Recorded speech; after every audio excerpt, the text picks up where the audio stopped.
즐겁게 보내고 계시는지요? 점심시간 종합뉴스 뉴스에일 라이브. 오늘 준비한 소식으로 힘차게 시작합니다. 검찰 인사를 놓고 대통령실 개입설이 나오고 있는 가운데 박성재 법무부 장관은 검찰총장과 협의해 본인이 주도했다고 참모들에게 설명한 것으로 알려졌습니다. 이원석 검찰총장이 박 장관에게 인사 시기를 미뤄달라는 의견을 냈지만 묵살당한 것으로 전해졌습니다. 오늘 저희가 준비한 첫 번째 주제 확인해 보시죠.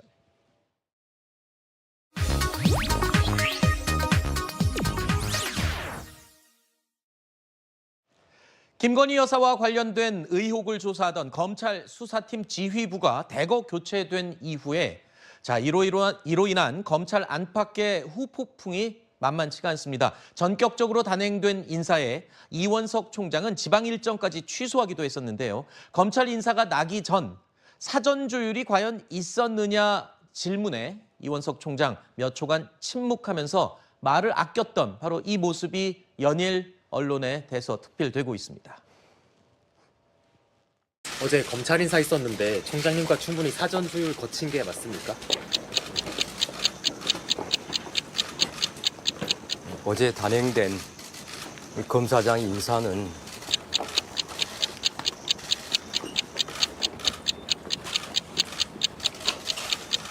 제가 이에 대해서 더 말씀드리지 않겠습니다. 어느 검사장이 오더라도 오로지 증거와 법리에 따라서만 원칙대로 수사할 것입니다. 인사는 인사이고 수사는 수사입니다. 검찰 인사가 나기 전에 지난 주말이죠. 이원석 총장은 박성재 법무부 장관을 만났다는 겁니다. 그래서 이 자리에서 인사를 늦춰달라고 요청을 한 것으로 알려지고 있는데요. 이 총장이 인사 시기를 늦춰달라고 뜻을 밝혔지만 결국 묵살됐다. 그래서 저 침묵이 이어진 것이다. 어제 우리가 그렇게 추측을 했었는데 점점 더 명확해지는 분위기네요. 그렇습니다. 지금 이원석 총장의 말을 보면은 충분히 자기 의견을 개진했는데 그게 법무장관과의 그 조율 상황에서 받아들여지지 않았고 결국은 이제 검사 인사권은 대통령이 최종 갖고 있으니까 대통령의 그 법무장관과 대통령의 이제 뜻에 따라서 이루어졌다. 그래서 어제 이 침묵이 그런 걸 방증하는데 저는 어제 그 침묵 사이사이에 있었던 행간에 좀 주목하고 있습니다. 그때 얘기했던 것 중에 증거와 법리에 따라 그다음에 원칙 이 얘기는 사실 법조인이 할 수 있는 가장 저는 강력한 메시지라고 생각을 하고요. 그다음에 두 번째 이제 어느 검사장이 오더라도 수사하는데 인사는 인사이고 수사는 수사다. 이 얘기는 얼마 전 열반에 드셨던 성철스님의 법어가 생각나죠. 산은 산이고 물은 물이다. 산이 물이 될 수 없고 물이 산이 될 수 없듯이 수사와 인사는 별개의 문제다. 인사는 대통령의 영역이라면 수사는 검찰총장의 나의 영역이다. 이렇게 확실하게 구분지어서 얘기한 걸로 봐서 검찰총장의 심기도 심기지만 수사에 대한 의지, 임기 9월 말에 마무리하겠다는 그 의지를 드러낸 것으로 저는 생각합니다. 어제 이 검찰 인사에 대해서 논란이 되고 있는 것 중에 가장 핵심적인 부분이 바로 이거죠. 그러니까 검찰과 대통령실 간의 갈등설. 이원석 총장이요, 어제 출근길에서 이 대통령실과의 갈등설에 대한 질문도 받았는데 이 질문에는 긍정도 부정도 하지 않았죠. 인사과 갈등설 비춰두는데 어떻게 보십니까? 제가 드릴 수 있는 말씀이 아닙니다. 그러면 규모나 시점 등도 예상 못하신 걸로 이해하면 되겠습니까? 인사에 대해서 제가 더 말씀드리지 않겠습니다. 신하님이 임기 이제 넉 달 남았는데 그 전까지 수사 마무리하겠다는. 저는 검찰총장으로서 공직자로서 저에게 주어진 소임, 직분, 소명을 다할 뿐입니다. 그 이상도 그 이하도 없습니다. 이렇기 때문에 이원석 총장을 패싱한 게 아니냐라는 이야기가 쏟아져 나오고 있는데요. 사실상 대통령실이 불신임한 것 아니냐는 분석까지도 덧붙여 나오고 있습니다. 민정수석실이 개입한 거 아니냐라는 이 추측도 기사들이 나오고 있는데 그래서일까요? 이 박성재 법무부 장관이 직접 나서서 이 상황을 해명하기도 했습니다.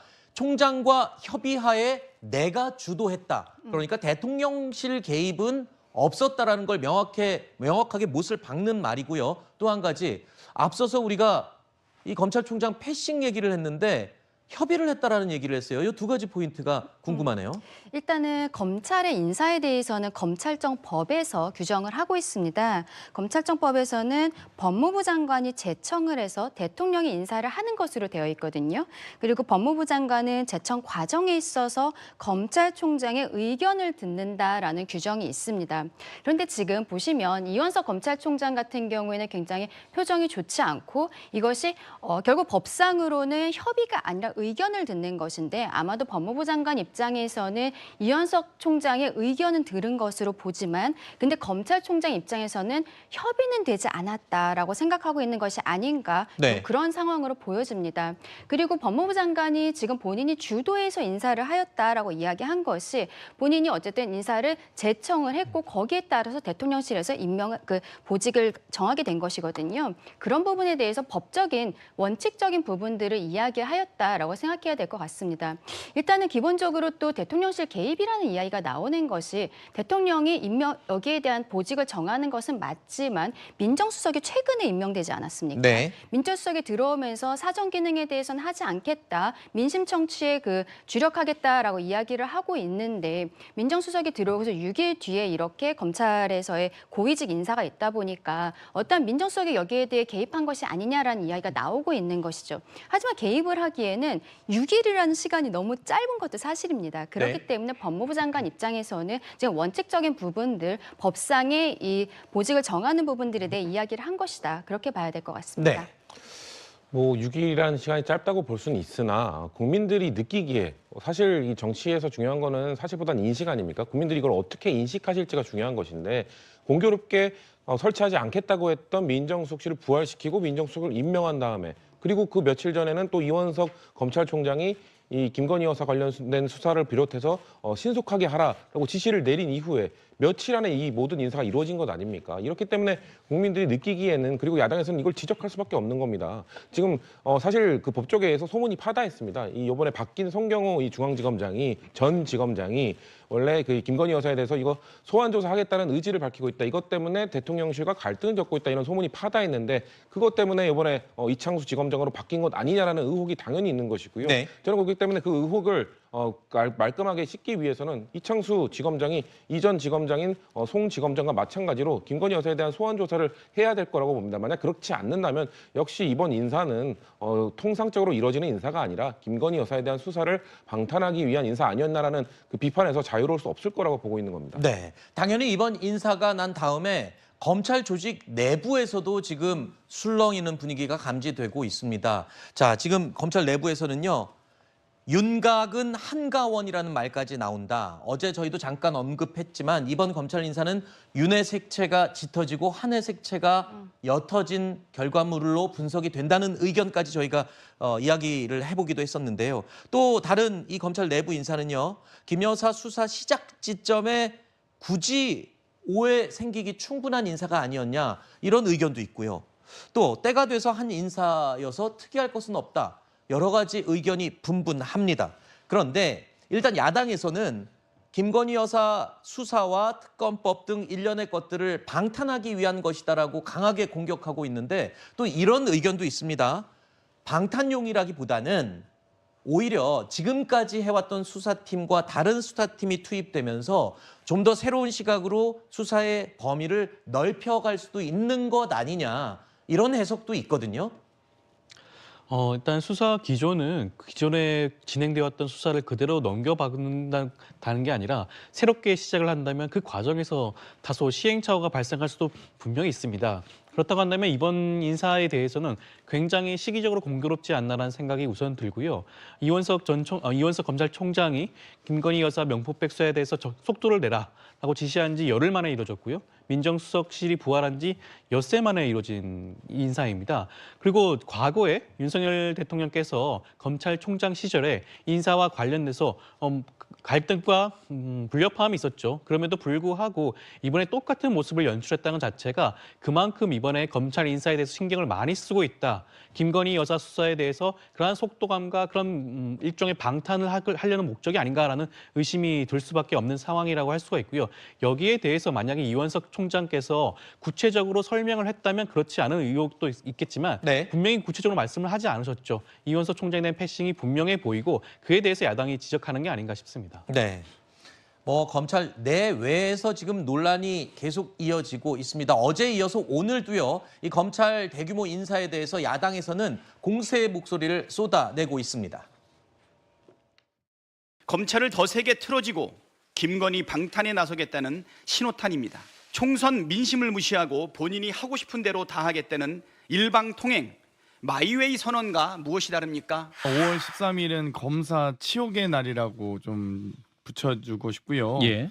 이번 인사는 궁예식 인사 아니었나. 자신에게 충성을 다하던 검사들마저도 내치는. 대검도 초토화되고 지금 중앙지검도 초토화된 거죠. 예. 인사의 시기라든지 절차 내용 면에서 많은 의문점을 내지 않습니까? 검찰 통제권을 강화했던 시그널입니다. 대통령실 내지 대통령의 심기를 거스리면은 누구든지 검찰의 인사로 날리겠다. 강한 메시지라고. 이번에 이런 검찰 인사에 대한 야당의 공격은 당분간 계속 이어질 것으로 보이는데요. 눈에 띄는 건요. 여당 내부에서도 이번 인사에 대한 해석과 의견이 엇갈리고 있습니다. 대표적으로 지금 보시는 홍준표 대구시장과 유승민 전 의원 이 두 사람의 의견이 상당히 대비가 돼서 저희가 이렇게 마련해 봤는데 홍준표 대구시장은요. 자리를 유지하겠다고 자기 여자를 하이에나들에게 내던져 주겠냐. 방탄의 도리가 아니라 상남자의 도리다 이러면서 이번 인사에 대해서 감싸는 그런 입장을 표명했는가 하면 반면에 유승민 전 의원 누구나 다 똑같은 국민 중에 한 사람이다. 평등해야 된다. 이렇게 얘기를 했습니다. 저는 이 두 분 다 좀 조금 그 언급이 좀 부적절하다고 봐요. 왜냐하면 유승민 의원 같은 경우에는 지금 수사를 덮는다고 영원히 덮을 수는 없다. 마치 이번에 인사가 수사를 덮기 위해서 대통령이 인사권을 행사한 것처럼 결론을 내지 않습니까? 네. 저는 그렇지 않다고 봐요. 왜냐하면 송경호 중앙지검장 같은 경우는 사실 재임 기간이 23개월이나 됐습니다. 역대 20년간 중앙지검장에서 가장 두 번째로 높은 재직 기간이고요. 그렇기 때문에 이런 것들은 일련의 과정을 놓고 보고 이원석 총장이 얘기한 대로 9월까지 어떤 결과를 내느냐 이걸 보면 될 문제인데 네. 너무 앞서 나가서 결론 내린 것 같고 특히나 저는 홍준표 시장은 더더욱 부적절한 거는 뭐냐 대통령이 마치 공적 영역과 사적 영역을 구분하지 못하는 것처럼 저렇게 얘기하면 안 되는 거죠. 네. 마치 마치 무슨 상남자 얘기 운운하면은 대통령께서 가족을 지키기 위해서 헌법 가치도 무시하는 것처럼 비춰질 수가 있기 때문에 네. 마치 이것은 뭐 의리나 뭐 이런 뭐 상남자 이런 것들은 사적 영역에서는 좋을 수 있는 덕목이지만 이게 공적 가치는 부합하지 않거든요. 네. 그렇다면 저는 여권의 원로와 품격을 좀 가지고 그런 이야기를 좀 언급했으면 좋겠는데 네.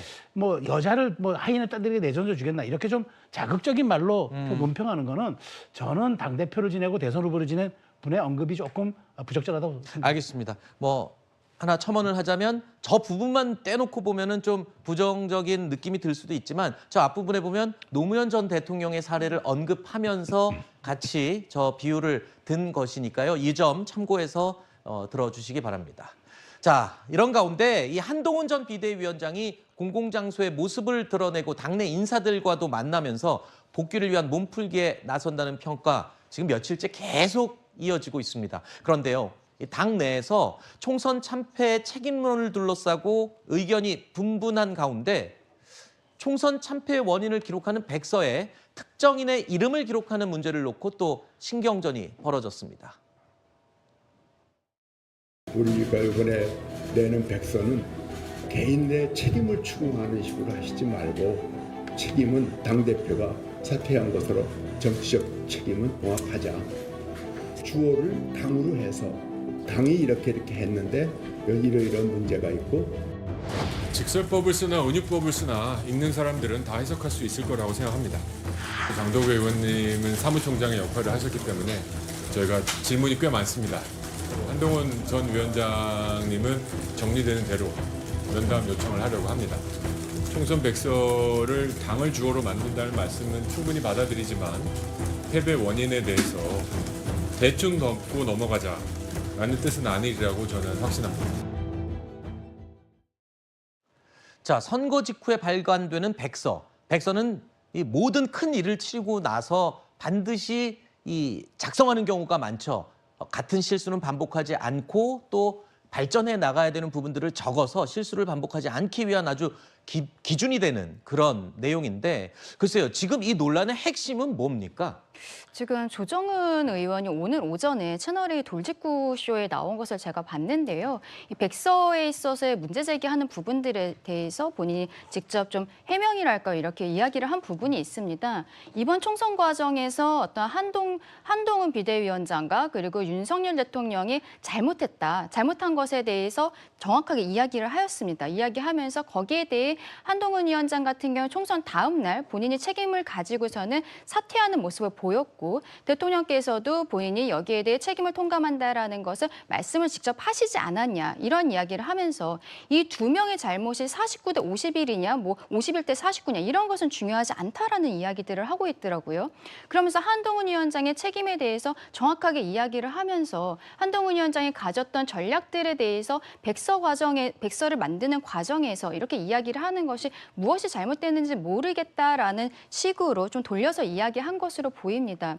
글쎄요, 근데 지금 문제는 한동훈 위원장 한 사람의 책임이 아니라는 것이잖아요. 지금 이야기하고 있는 뭐 국민의 유권자층뿐만이 아니라 국민들께서 보시기에도 이것에 대해서 일단은 평가 항목 자체가 한동훈 위원장의 이조 심판론이 뭐 잘못되었습니까? 괜찮습니까? 점수를 매기는 이런 식의 평가 항목이라는 것이 굉장히 편파되어 있고 기울어진 운동장이라는 것이죠. 네. 이런 부분들에서 충분히 설명을 하지 못하고 있는 것으로 보이는데 그래서 여기에 대해서 이제 나중에는 한동훈 위원장도 불러서 다시 주관식처럼 이야기를 하겠다고는 합니다만 얼만큼 반영이 될 수 있을지 굉장히 좀 의문이라고 말씀드리고 싶습니다. 알겠습니다. 제가 조금 전에 잠깐 말씀을 드렸지만 백서에는 모든 것을 낱낱이 기록해서 실수를 방지하기 위한 아주 중요한 기준이 된다고 그랬는데 얘기를 들어보니까 그 안에 누구의 잘못이냐 잘잘못을 기록하는 부분 때문에 그런 것 같아요. 근데 그게 논란이 되는 이유는 바로 이 백서의 내용이 차기 당권에 영향을 주기 때문이다.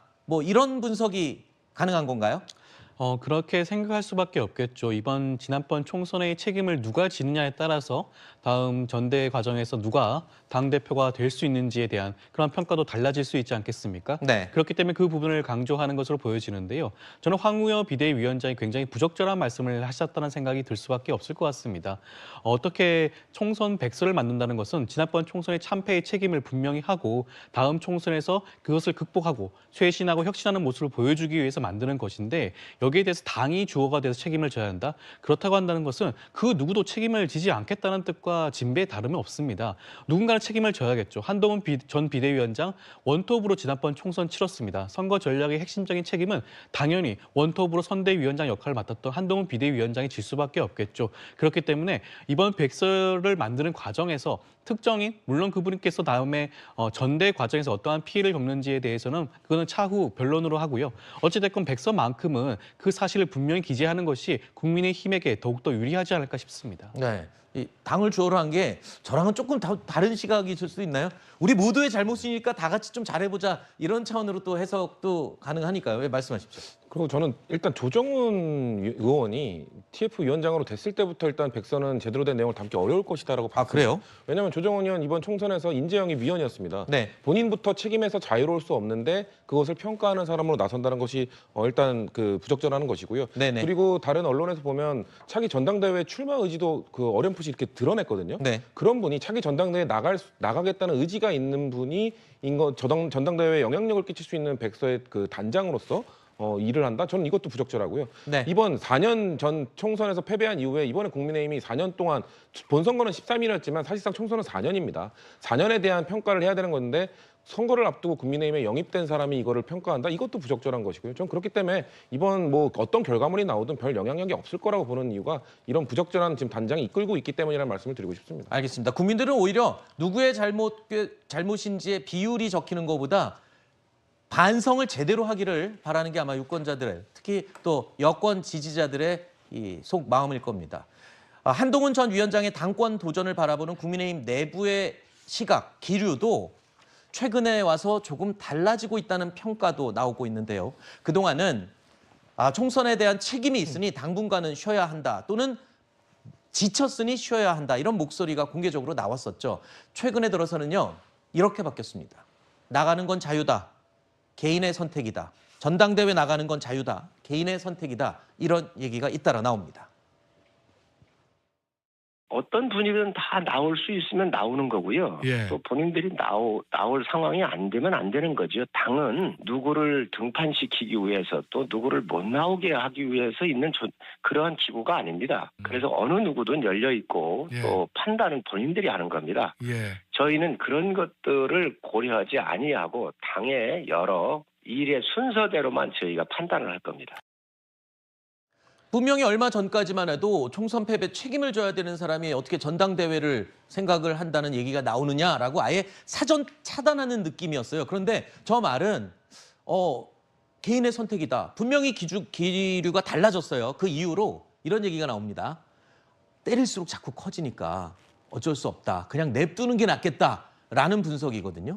저는 그 분석에도 동의하지만 또 다른 분석도 있을 것 같아요. 그러니까 뭐죠? 때리면 커진다. 이건 뭐 당연히 그 핍박하고 또 압박할수록 그 대상은 더 정치적인 영향력과 말하자면 저 체급이 커지게 마련이니까. 그런데 두 번째 뭐냐면 지금 당대표 선거 룰 가지고 얘기가 많잖아요. 현행 당신 몇 프로 할 거냐, 여론조사 30을 넣을 거냐, 50을 넣을 거냐 하는데 어떤 경우를 대입해도 지금 보면 가장 앞선 사람이 한동훈입니다. 네. 그렇다면 한동훈의 등판이 거의 사실상 상수화되고 그다음에 전대 나가서 이길 가능성이 높다면은 굳이 건드려서 척을 질 필요는 없지 않느냐. 오히려 다른 아주 반윤에 서 있는 스탠스에 서 있는 유승민이나 다른 정치인보다 차라리 한동훈이 되는 것이 그나마 남은 국정임기 3년을 끌어가는 데 도움이 되지 않겠냐 하는 현실론도 조금 작용하는 거. 대세를 받아들였다? 그렇죠. 그러니까 일종의 대세에 대한 어떤 그런 약간 그 받아들임과 또 네. 하나는 더 때리면 때릴수록 한동훈의 체급만 더 커질 것이므로 차라리 이쯤에서 그 경쟁, 공개된 경쟁을 통해서 시장에서 평가받아 보자라는 이제 생각을 하는 게 아닌가. 저는 친윤 내부의 미묘한 기류를 그렇게 분석합니다. 그렇군요. 시장에서 평가받아보자. 알겠습니다. 어쨌든 이 룰도 이제 다시 바뀔 가능성이 있고요. 자, 어쨌든 한동훈 전 비대위원장의 행보는 계속 뜨거운 관심으로 이어지고 있습니다.